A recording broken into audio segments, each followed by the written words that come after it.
యోహాను సువార్త 14వ అధ్యాయము మొదటి వచనం.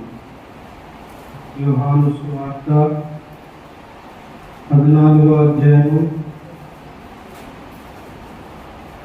మొదటి వచనం. మీ హృదయములు కలవరపడనీయకుడి, దేవుని యందు విశ్వాసం ఉంచుతున్నారు, నా యందును విశ్వాసం ఉంటుంది. ప్రియులారా, మీ హృదయములు కలవరపడనీయకుడి. మనుషులు ఈ దినాల్లో ఎంతో భయాన్ని, కలవరంతో నిండుకొని ఉన్నారు.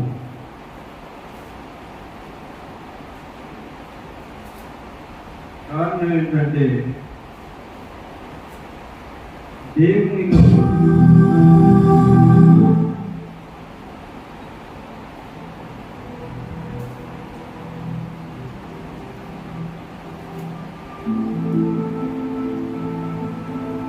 మనుషులు భయముతో బ్రతుకుతున్నారు. ఎప్పుడు ఏమవుతుందో, ఏమి జరుగుతుందో అని భయపడుతూ కలవరపడుతూ ఉన్నారు. మనుషులు భయముతో, కలవరముతో నింపబడి ఉన్నారు. ప్రతి క్షణము భయము. ఇది ఏమవుతుందో, ఏం జరుగుతుందో, ఇది ఎలాగా, అది ఎలా అని నిరంతరము భయము కలవరంతో ఉంటూ ఉన్నారు. అందుకనే దేవుడు ఏం చెప్తున్నా అంటే, మీ హృదయంలో కలవరపడనీయకుడి. అన్ని కలవరంలే, ప్రతి చిన్నదానికి పెట్టడానికి కలవరం. చేసి రాసుకున్న వారు ఫోన్లు చేసి, సార్ మాకు భయం అవుతుంది, కలవరం అవుతుంది, ఉద్యోగం వస్తుందో రాదు, సరిగా చదవలేదు, సరిగా కరెక్ట్ ఆన్సర్ చేయలేకపోయినాను, తెలిసిన కూడా కరెక్ట్గా ఆన్సర్ చేయలేకపోయినాను, 2-3 తప్పే పెట్టొచ్చాను. భయం, ఉద్యోగం వస్తుందో రాదు, ఎలాగా అని భయపడుతున్నారు.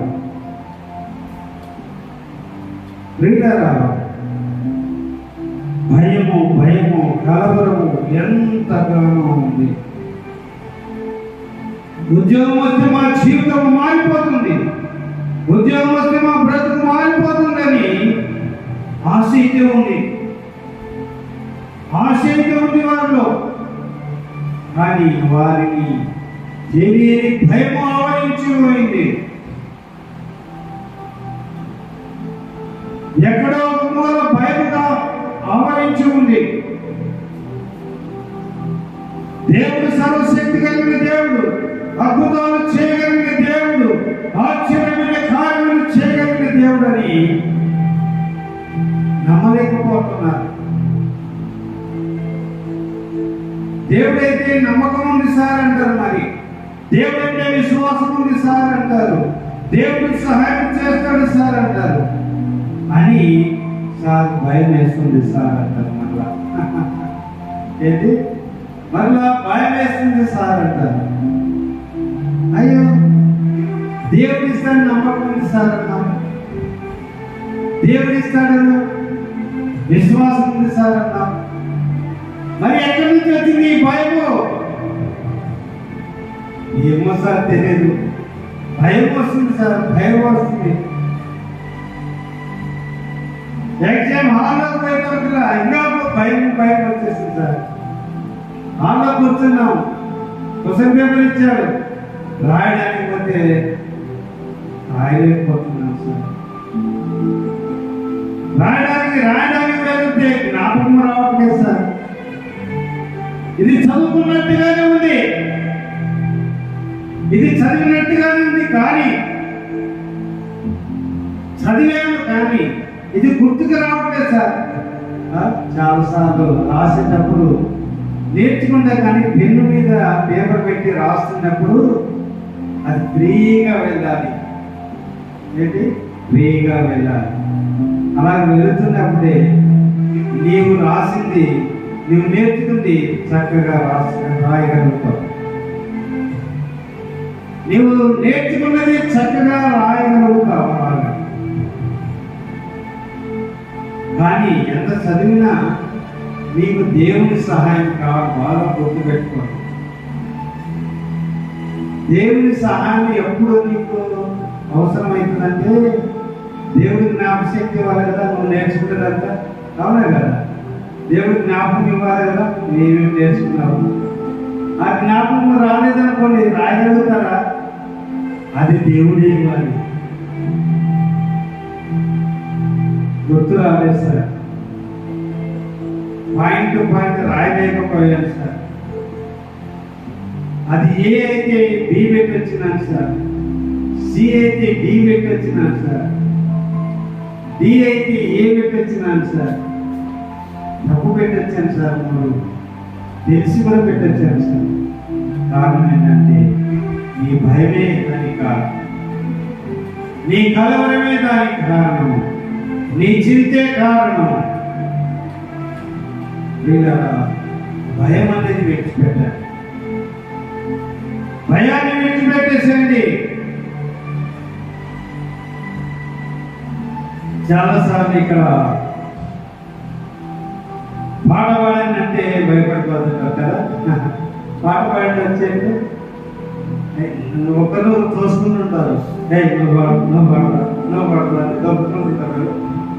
నువ్వు పాడు, నువ్వు పాడు, నువ్వు పాడు, నువ్వు పాడు. భయం ఎందుకు పాడడానికి కదా? భయం ఎందుకు పాడడానికి? ఉత్తర ప్రత్యుత్తరాలు చదువు అంటే సార్ నేను మనలో వచ్చే వారం చదువుతాను సార్. ఎప్పుడంట? మనలో వచ్చే వారం చదువుతాను. భయం అన్నమాట. తెలుగు నేను సరిగా చదవలేను సార్. చూడండి, భయంతోని ఎన్నో పనులు చేయలేకపోతున్నారు. బాబు ధైర్యంగా మాట్లాడు అంటే మాట్లాడలేదు. స్టేజ్ మీదకి పిలిచి ఇదిగో ఈ సబ్జెక్ట్ గురించి మాట్లాడు.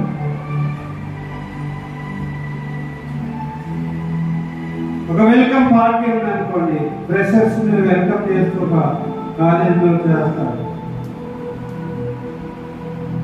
అప్పుడు మాట్లాడమంటే మాట్లాడలేదు. నువ్వు మాట్లాడు, నువ్వు మాట్లాడు దొరుకుతుంటారు కదా. నువ్వు మాట్లాడు, నువ్వు మాట్లాడు, నువ్వు మాట్లాడి ఒకరితో దొప్పుకుంటావు. మాట్లాడడానికి భయం. క్లాస్ రూమ్ లో వచ్చి మాట్లాడమంటే భయం. క్లాస్ రూమ్ లో బోర్డు మీద రాసి ఒకటి క్లారిఫై చేయమంటే భయం. చాలా మంది బయట వెనకలు ఎందుకు కూర్చుంటారు? క్లాస్ రూమ్లలో ఎక్కడ పిలుస్తారు, ఎక్కడ అడుగుతారు, ఎక్కడ నుంచి బోర్డు మీద డిక్టేషన్ చేయమంటారు అని భయం. మనిషి భయముతో చేయవలసిన పనులు చేయలేక సక్సెస్ కాలేకుండా ఉన్నారు. ఈరోజు అనేక మంది వారు సక్సెస్ కు భయమే కారణం. వారు సక్సెస్ కాకపోవడానికి భయము కారణము, కలవరం కారణం. ప్రియులారా, నువ్వు భయపడవద్దు. నీవు ఏం పని చేస్తున్నావు ధైర్యంగా చేయి. నీవు ఏం మాట్లాడుకున్నా ధైర్యంగా మాట్లాడు. నీవు ఏదైనా కూడా ధైర్యంగా ముందుకు వెళ్ళు. దేవుడు జయమిస్తాడు. ఎక్కడ తప్పు మాట్లాడతానేమో నవ్వుతారేమో, నేను తప్పు మాట్లాడితే నవ్వుతారేమో, ఏదైనా చేస్తారేమో, నీ అందరికీ నువ్వే ఎవరికి వాళ్ళు అనుకుంటుంటారు కదా. అనుకుంటూనే ఉంటారు కానీ వచ్చి మాట్లాడలేరు. అలాగే ఎంత కాలం ఉన్నా నీవు మాట్లాడలేవు. 10 మందిలో కూర్చుంటే నువ్వు మాట్లాడలేవు. సంఘములు మాట్లాడలేవు. కారణం ఏంటంటే భయము, కలవరము. ఈ భయాన్ని నువ్వు తీసివేసుకోవాలి. భయపడిపోవడానికి ఎవరైతే రోజు బైబిల్ చదువుతారో ప్రార్థన చేస్తారో వారు ప్రతి విషయంలో ధైర్యంగా ఉండి వెళ్తారు. హల్లెలూయా, హల్లెలూయా, హల్లెలూయా. దేవుని వాక్యము రోజు చదివేవారు, దేవుని రోజు ప్రార్థన చేసేవారు భయం లేకుండా ధైర్యంగా ముందుకు సాగుతారు. ప్రతి పనిలో భయం లేకుండా ముందుకు సాగుతారు. అందుకే నేను చాలా సార్లు చెప్తున్నాను, రోజు బైబిల్ చదవండియా, చదవండియా, చదవండియా. ఈరోజు నేను 3 గంటలుగా లేచి దాదాపు ఒక 20 అధ్యాయాలు చదువుతున్నాను. ఎన్ని అధ్యాయాలు? 20 అధ్యాయాలు పైనే.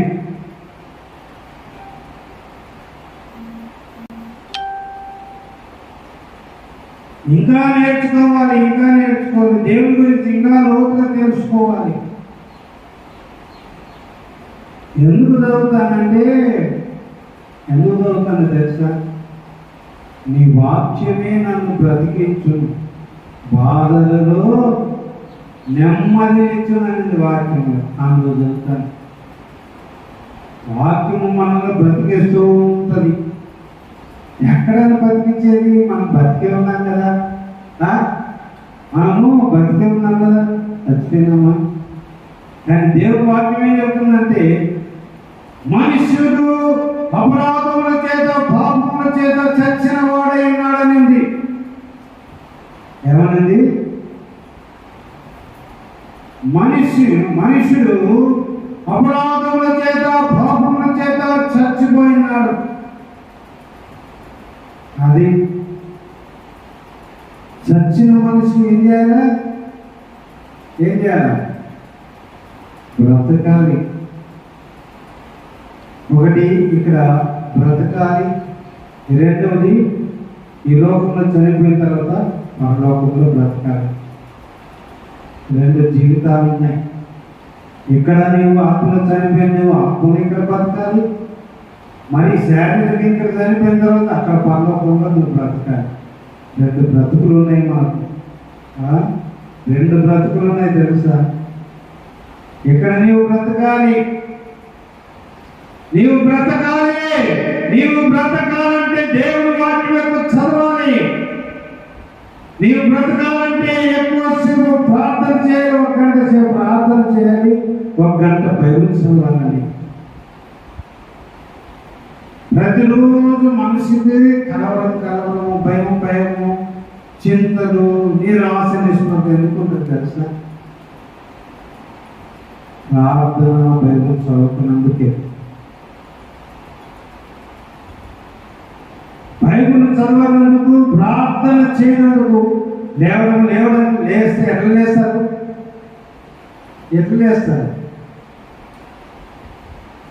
అక్కడికి వెళ్ళాలి, ఇక్కడికి వెళ్ళాలి, అది చేయాలి, అది చేయాలి. స్నానం చేయాలి, రెడీ కావాలా, స్నానం చేయాలి, రెడీ కావాలా, బట్టలు వేసుకున్నారు, బుక్ తీసుకున్నారు, కాలేజీకి వెళ్ళాలా, అక్కడికి వెళ్ళాలా.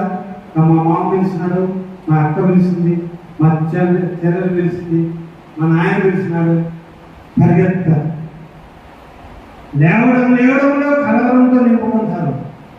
అక్కడ నింపకూడదు. లేచిన వెంటనే నీవు మోకరించాలి. బాగా గుర్తుపెట్టుకోండి. నీ హృదయంలో కలవరము, భయములు లేకుండా ఉండాలంటే మొట్టమొదటి ఇది చేయాలి. లేచిన వెంటనే దేవునికి నీవు సమర్పించుకున్నాను. ప్రభువా, నా హృదయంలో ఏ కలవరం, భయం రాకూడదు ప్రభువా. ఈ రోజంతా నేను ధైర్యంగా బ్రతకాలి ప్రభువా, నేను సంతోషంగా బ్రతకాలి ప్రభువా, నేను ఆరోగ్యంగా బ్రతకాలి ప్రభువా. నువ్వు రోజు సంతోషంగా బ్రతకాలి, రోజు నీవు ఆనందంగా బ్రతకాలి, రోజు నీవు ఆరోగ్యంగా బ్రతకాలి, రోజు నీవు డబ్బుతో బ్రతకాలి. హల్లెలూయా, హల్లెలూయా. నీవు ఆరోగ్యంగా ఉండాలి, నువ్వు డబ్బుతో ఉండాలి, నువ్వు సంతోషంగా ఉండాలి, నీవు ఆనందంగా ఉండాలి. ఎప్పుడు చూసినా నవ్వుతుంటారు. దీని మొక్కమంతా నవ్వు ముఖం ఉంటుందిరా. కొంతమంది ఆనందరాజు అంటారు కానీ నాకు ఆనందమే ఉంటుంది, ఉండనే ఆనందం. ఎప్పుడు చింత పిచ్చలేక ఉంటారు. ఏదో భూలోకం అంతా తలకెందులైనట్టుగా, ఇంకా అంత ప్రపంచం అంతా నాశనమైనట్టుగా, తన జీవితమే నాశనమైనట్టుగా ఉంటారు. ప్రియులారా, నీవు చాలా గొప్పవాడివి అవుతావు.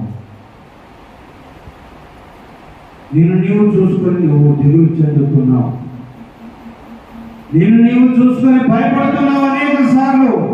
అయ్యో, ఏంటి నా బ్రతికి ఇలాగైపోయింది, ఏంటి నా జీవితం ఇలాగైపోయింది, నా జీవితం ఇంతేనా? ఒక్కసారి యేసు వైపు చూడు, యేసు వైపు చూడు. నా దేవుడు నన్ను పైకి ఎత్తుతానని చెప్పాడు, పెద్ద కుప్ప నుంచి పైకి లేవనెత్తుతానని చెప్పాడు. దరిద్రులైన వారిని ధనవంతులుగా చేస్తున్నాడు. ఆ మాటను గుర్తు చేసుకొని యేసు వైపు చూసుకొని ప్రార్థన చేయాలి. యేసు వైపు చూసి నువ్వు ప్రార్థన చేయడం నేర్చుకో. నువ్వు ప్రార్థన చేయడం నేర్చుకుంటావు, ప్రార్థన చేస్తూ ఉంటావు, నీ దరిద్రత అంత పోతావు, నీవు ధనవంతులుగా మాట్లాడబడిపోతావు. ప్రియులారా, ఎప్పుడు చింతలో ఉండదని ప్రియులారా, ఎప్పుడు సంతోషంగా ఉండడం అలవాటు చేసుకో. ఎప్పుడు సంతోషంగా ఉండడం అలవాటు చేసుకో. ఫిలిప్పీయులకు రాసిన పత్రిక చూడండి, 4వ అధ్యాయం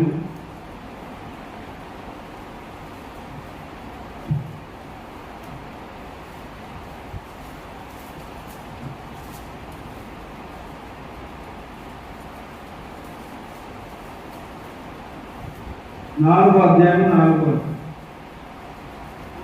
ఎల్లప్పుడూ ప్రభువునందు ఆనందించుడి, మరలా చెప్పుదని ఆనందించుడి. ఆనందంగా ఉండమన్నాడు. చింతదేమన్నాడు దేవుడు, చింతించకూడదు అన్నాడు కానీ చింతదేమని చెప్పలేదు. ఆనందంగా ఉండమన్నాడు కానీ దుఃఖపడుకొని చెప్పలేదు దేవుడు. నీ అంతకు నీవే దుఃఖపడుతున్నావు, నీ అంతకు నీవే చింతపడుతున్నావు. అందుకని ప్రియులారా, వినండి, ఇక్కడ చూడండి నాకు తెలివి. ఎవరైతే చింతలు భయం కావడం దుఃఖపడుతూ ఉంటారో వారు ఏమి సాధించలేరు. ఇవి మనిషిని అణిచివేస్తాయి, ఇట్లాగా అణిచివేస్తాయి, నీ బుర్ర పని చేయకుండా చేస్తాయి. బాగా గుర్తుపెట్టుకుంది. నీ పై మొక్కలు చింతలు ఏం చేస్తామంటే నీ మైండ్ పని చేయకుండా పనిచేస్తాయి, నీకు చదివింది కూడా గుర్తు ఉండకుండా చేస్తాయి. అందుకని నీవు ఎల్లప్పుడూ ఆనందించుడి అని చెప్పాడు. ఎల్లప్పుడూ అన్నాడు. ఉదయం సంతోషంగా ఉండి మధ్యాహ్నం బాధపడు అన్నాడా? మళ్ళీ రాత్రి అయిన తర్వాత కొంచెం బాధపడు, తర్వాత మళ్ళీ అర్ధరాత్రి చేసి చింత చేయి అన్నాడు. ఏమన్నా ఇక్కడ ఏమన్నాడు చెప్పు, ఏమన్నాడు?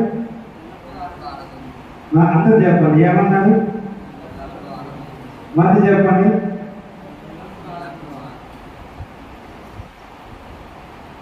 నాయకుడు చెప్పడం లేదు. ఏమన్నాడు దేవుడు? ఏమన్నాడు దేవుడు? చింత చేయమన్నాడా? చేయకూడదు అన్నాడు. చింత చేయొద్దని చెప్పి మళ్ళీ ఏమన్నాడు? ఆనందించడు అన్నాడు. చింత చేయొద్దు అన్నాడు, అది విడిచిపెట్టి ఎల్లప్పుడూ ఆనందించమన్నాడు. ఎప్పుడైతే ఆనందంగా మనం గడుపుతామో, సంతోషంగా ఉంటామో, అప్పుడు మన బుర్ర బాగా పనిచేస్తుంది, షార్ప్నెస్గా ఉంటుంది, షార్ప్గా ఉంటుంది బుర్ర. నీ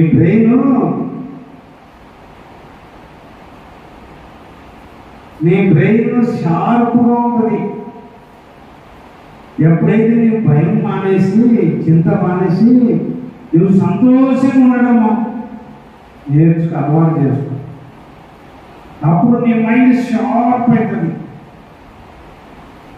లేదా నీవు అలాగా చింతపడుతూ, బాధపడుతూ, కలవరపడుతూ ఉన్నావు అనుకో, నీ మైండ్ నీది ఇట్లాగా ఇట్లా ఒత్తి పాడేస్తుంది. ఇట్లా ఒత్తేస్తుంది. నీ బ్రెయిన్ అసలు పని చేయకుండా చేస్తుంది అన్నమాట. కాబట్టి ప్రియులారా, భయాన్ని, కలవడాన్ని మానేసేది, వదిలిపెట్టేసేది. మీకు కష్టం ఉందా, బాధ ఉందా, చింత ఉందా, ప్రార్థన చేయమన్నాడు దేవుడు. చింత చేయమని చెప్పాలి.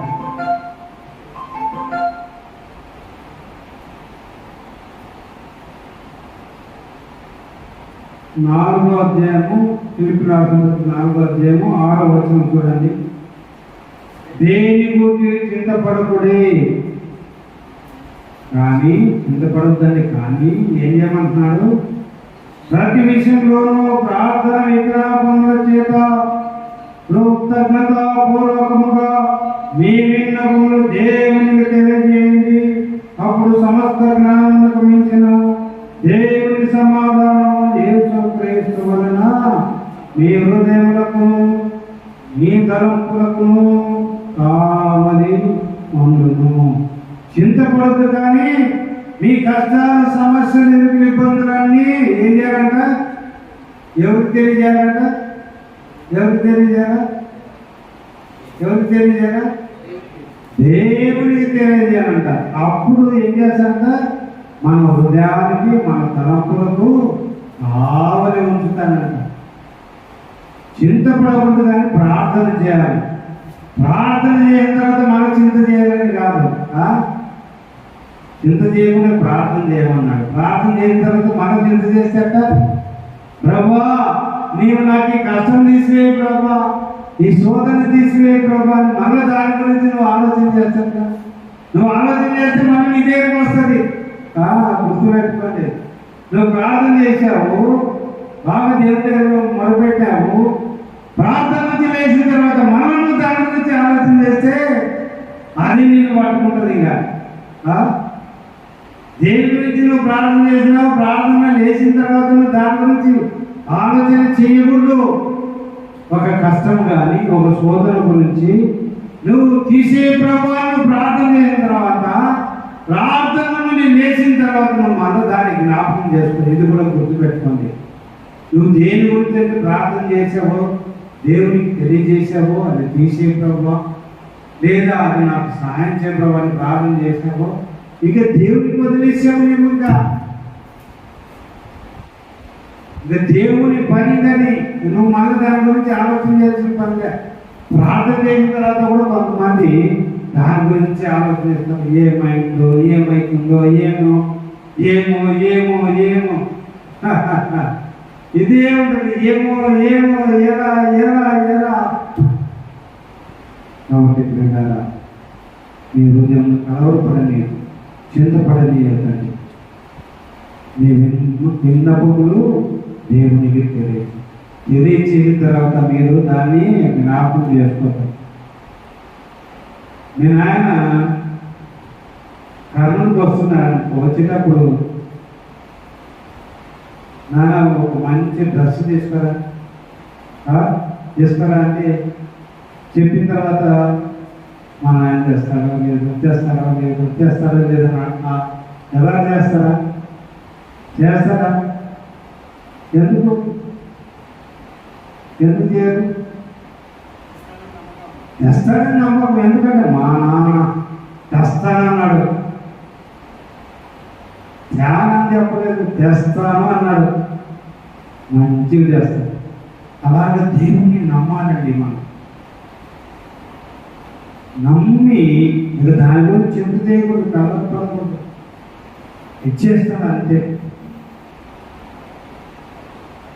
దేవుడు నేను నీ కుటుంబం దీవించునుగా.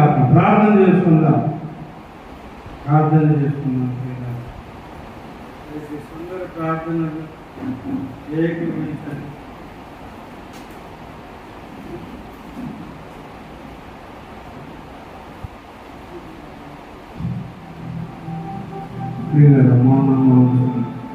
ప్రార్థన చేయండి. దేవుని ప్రార్థన ఆలకించే సమయం ఇది.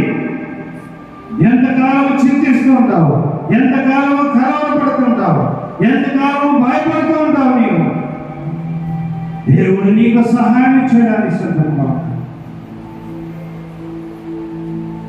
ఎల్లప్పుడూ ఆనందించులని దేవుడు చెప్తున్నాడు. మరలా చెప్పుతున్న ఆనందించులని దేవుడు చెప్తున్నాడు. ఏదైనా మీకు దేని గురించి చింతపడకూడదు, కలవరపడకూడదు, కానీ ప్రతి విషయంలో ప్రార్థన విజ్ఞాపన చేయన్నాడు. దేవునికి తెలియజేయండి. ఇప్పుడు నీ అవసరం ఏంటో దేవునికి చెప్పండి. ఏ బలహీనత ఉందో దేవునికి చెప్పండి. ప్రభువా, నాకు ఈ అవసరం ఉంది, తీర్చు ప్రభువా, నాకు సహాయం చేయ ప్రభువా అని అడగండి. లేదా ఏ పాపంలో ఉన్నావు, ఏ బలహీనతలో ఉన్నావు, ప్రభువా నన్ను విడిపించు ప్రభువా, నాయన అబద్ధం నుంచి విడిపించు ప్రభువా, వ్యభిచారం నుంచి నన్ను విడిపించు ప్రభువా, వ్యభిచారం తలపు నుంచి ఆలోచన నుంచి విడిపించు ప్రభువా, వ్యభిచార క్రియల నుంచి విడిపించు ప్రభువా. అడుగునే ఉన్నాడు. ప్రభువా, నాయన నా ఇంట్లో అన్ని కష్టాలే ప్రభు, అన్ని శ్రమలే ప్రభు. మా ఇంట్లో ఒకరినొకరు కొట్టుకోవడం, తిట్టుకోవడం, తన్నుకోవడం ప్రభు, నెమ్మదే లేదు ప్రభు. ప్రభా, నీవే మా ఇంట్లో సమాధానం.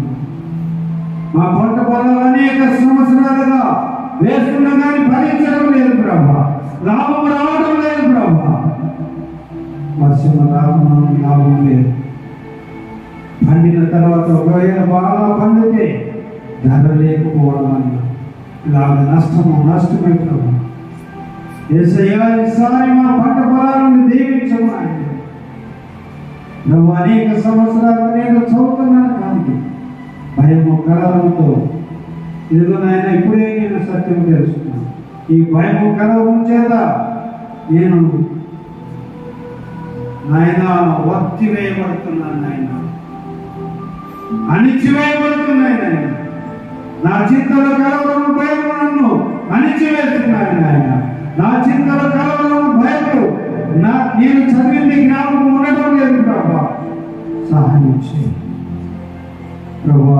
నాకు గొప్ప విశ్వాసం, నమ్మకం, ధైర్యం దయచి ప్రతి విషయంలో దేవుని విశ్వాసం, నమ్మకం, ధైర్యం దయచి ప్రతి విషయంలో దేవుని విశ్వాసం, నమ్మకం దయచి ప్రభు సంపదతో నన్ను దీవించి ఆశీర్వదించు ప్రభా. నన్ను డబ్బు సంపదతో నన్ను దీవించి ఆశీర్వదించు.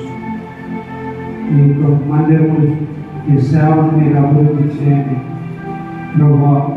ఈ సేవని అభివృద్ధి చేయండి. అనేక ఆత్మల చేత నింపండి. మంచి దారిని త్వరగా ఏర్పాటు చేయమని అడుగుతున్నాను. సిమెంట్ రోడ్డు త్వరగా ఏర్పాటు చేయమని అడుగుతున్నాను. దయగలిగిన తండ్రి సహాయం చేయండి. ఈ ఉదయకాలం నీవే కాపాడి రక్షించి దీవించు. నా తల్లికి మంచి ఆరోగ్యం, శక్తి, బలం దయచు ప్రభు. నా తల్లికి మంచి ఆరోగ్యం, శక్తి, బలం దయచు. లేచి నడుచుకుని శక్తి బలం కలుగునుగా. లేచి నడుచుకుని శక్తి బలం కలుగునుగా. నరముల కన్నరుల ఎముకల్లో స్వస్థత కలుగునుగా. జీవనదులు ప్రవహించునుగాక. జీవనదులు ప్రవహించునుగాక. ఎముకలు జీవించునుగాక. కీలు జీవించునుగాక. నరములు జీవించునుగాక.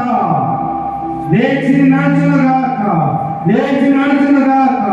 లేచి నడుచునుగాక. ఇప్పుడే లేచి నడుచునుగాక. యేసు నామములో లేచి నడుచునుగాక. యేసు నామములో లేచి నడుచునుగాక.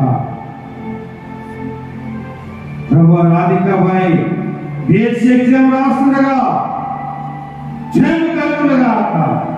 క్షేమ కలుగునుగాక.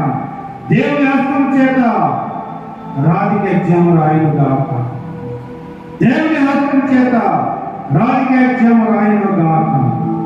గొప్ప క్షేమ కలుగునుగాక.